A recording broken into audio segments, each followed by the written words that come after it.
दोस्तों, विधानसभा चुनाव 2023 से इस 2024 के उपचुनावों के अंदर 14,000 वोट ज्यादा लेने के बावजूद भी हनुमान बेनीवाल की राष्ट्रीय लोकतांत्रिक पार्टी खिंवसर में चुनाव कैसे हार गई, यह बात अभी तक लोगों को हजम नहीं हो रही है। क्या कारण रहे कि हनुमान बेनीवाल को पहली बार खिंवसर में हार का सामना करना पड़ा? क्या परिस्थितियां रही और क्या रेवतराम डांगा के प्लस पॉइंट रहे जो दूसरी बार यहां पे विधायकी का चुनाव लड़ते हैं और दूसरी बार में उन्हें सफलता जरूर मिलती है। आज के इस वीडियो में हम तमाम इन बिंदुओं को लेकर के चर्चा करेंगे, तो आप लोग इस वीडियो के अंदर बने रहें और हमारे चैनल व फेसबुक पेज पे अगर आप पहली बार आए हैं तो हमारे यूट्यूब चैनल को सब्सक्राइब करें और फेसबुक पेज को भी आप फॉलो जरूर करें। दोस्तों, खिंवसर की बात करने से पहले अगर हम खिंवसर की इस सियासत को समझें, खिंवसर की राजनीति को समझें, तो जैसा कि मैंने आपको पहले भी कई बार वीडियो के माध्यम से कहा है, हालांकि मैं खिंवसर गया था और उपचुनावों के दौरान मैंने वहां पे रिपोर्टिंग भी की थी, तो आमतौर पे एक बात साफ देखने को आई कि खिंवसर के अंदर एक हनुमान बेनीवाल का विरोधी धड़ा है, दूसरा हनुमान बेनीवाल के समर्थक है।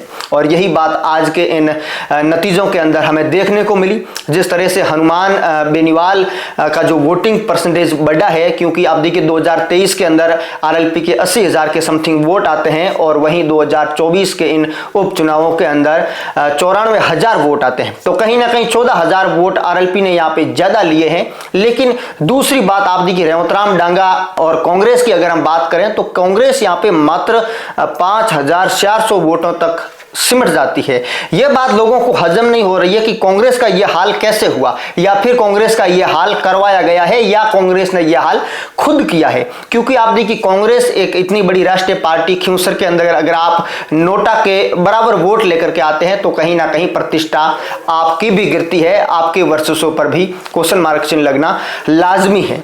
जिस तरह से खिंवसर के अंदर रेवतराम डांगा को खिंवसर की जनता ने जो जनादेश दिया है और दूसरी तरफ कांग्रेस का जो हाल हुआ है, कांग्रेस की यहां पे जमानत जब्त हुई है, इससे यही बात एक बार फिर से साबित होती है कि एक हनुमान बेनीवाल का विरोधी धड़ा है जो विचारधारा के नाम पे बिल्कुल मतदान नहीं करता। वो ये देखता है कि हनुमान बेनीवाल चुनाव कहां से हार रहे हैं तो वो उस विचारधारा, उस आइडियोलॉजी और उस प्रत्याशी को अपना नेता मानता है।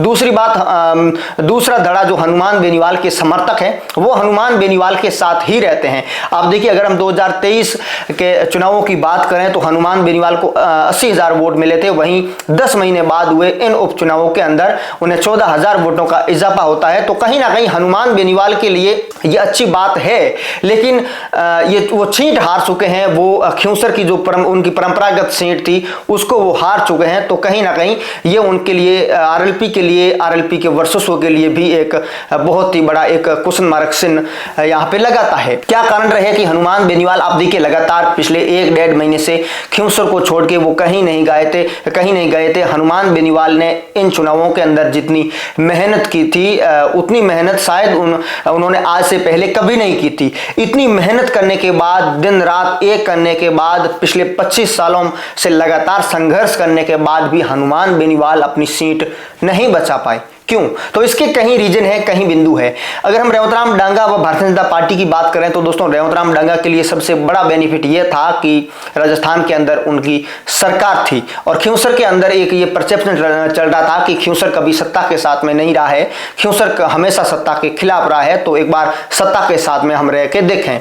तो एक ये सबसे बड़ा परसेप्शन था। दूसरी बात यह थी, जिस तरह से दुर्ग सिंह चौहान का यहाँ पे एक महत्वपूर्ण रोल आता है। दुर्ग सिंह चौहान जिस तरह से खिंवसर के अंदर पिछले 1-2 दशक से लगातार सक्रिय है, वो चुनाव लड़ते आ रहे हैं, लेकिन इस बार उन्होंने भारतीय जनता पार्टी को समर्थन दिया। 2023 के अंदर जब दुर्ग सिंह चौहान ने चुनाव लड़ा था तो वो 16,000 वोट लेकर आए थे, तो वो 16,000 वोट कहीं ना कहीं रेवतराम डांगा के लिए एक संजीवनी बने। और दूसरा जो एक अहम एक बयान आया था गजेंद्र सिंह खिंवसर का, उन्होंने चुनावों से एक दिन पहले कहा था कि अगर भारतीय जनता पार्टी ये सीट हार जाती है तो वो अपना मुंडन करवा लेंगे, वो मूंछ कटवा लेंगे। यह बयान आने के बाद में हनुमान बेनीवाल के समर्थक हो या हनुमान बेनीवाल के विरोधी हो, सभी की सोशल मीडिया पे तमाम प्रतिक्रियाएं आ रही थी और सोशल मीडिया के माध्यम से एक इस प्रकार का एक मूवमेंट हुआ जिसकी वजह से विशेषकर राजपूत वोटों के अंदर जो ध्रुवीकरण था, जो फैलाव था, वो कहीं ना कहीं एकजुट हुए और वो एकजुटता रेवतराम डांगा के लिए उसने फिर संजीवनी का काम किया।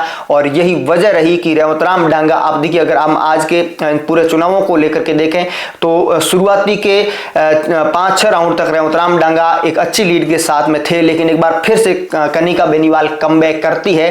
वो ठीक ठाक बढ़त बनाने की ओर अग्रसर होती है, लेकिन फिर से रेवतराम डांगा कमबैक करते हैं। उसके बाद कनिका बेनीवाल कहीं ना कहीं नतीजों से पीछे जाती हुई नजर आ रही थी, वो साफ साफ हमें देखने को मिला। लेकिन दोस्तों अब आगे क्या होगा? क्या हनुमान बेनीवाल का वर्चस्व अब भी बना रहेगा?